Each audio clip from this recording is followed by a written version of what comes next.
ටාපට් කනිෂ්ඨ මලල ක්‍රීඩා තරගාවලියේ දෙවන දවසේ ප්‍රථම ජය සංකේත ප්‍රදානය ඔබට තිළින කරන්නට වයස අවුරුදු 14න් 15 බාලක මීටර් 600 අවසන් දහවන තරගයේ ජයග්‍රාහී ක්‍රීඩකයින් වෙත ජය සංකේත හා තිළින ප්‍රදානය.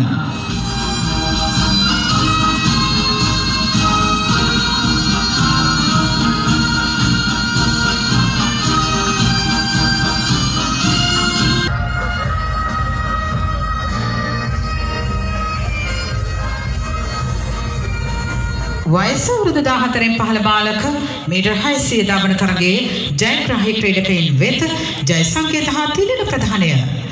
ජය සංකේත ප්‍රදානය සඳහා මේ ගෞරවනීය ආරාධනාව වලන ඒ රත්නායක මධ්‍ය මහාවිද්‍යාලයේ ප්‍රධාන මලල ක්‍රීඩා පුහුණුකරු ලෙසින් කටයුතු කරන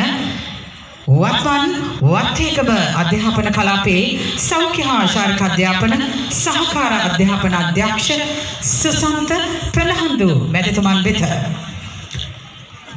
වයස අවුරුදු 14න් 15 බාලක මීටර් 600 දවන තරගයේ විනාඩි 1යි තප්පර 33.8 දක්ෂතාවයේ තුලින් තරගයේ ලෝකඩ පදක්කම මහනුවර ධර්මරාජ විද්‍යාලයේ DMADB දිසානායක පිටිය ආරම්භ වීමට සූදානම්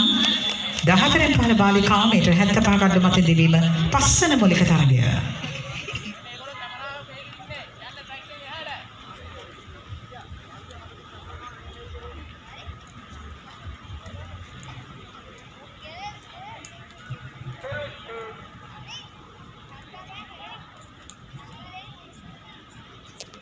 තප්පර 33.8 දක්ෂතාවයේ තුල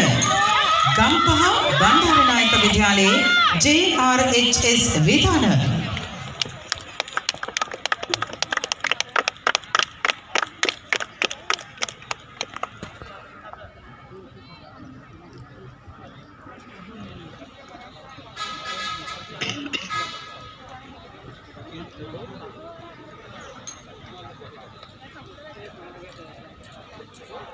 වයස අවුරුදු 14න් 15 බාලක මීටර් 600 අවසන් දහවන තරගයේ විනාඩි 1යි තප්පර 31.7 දක්ෂතාවය තුල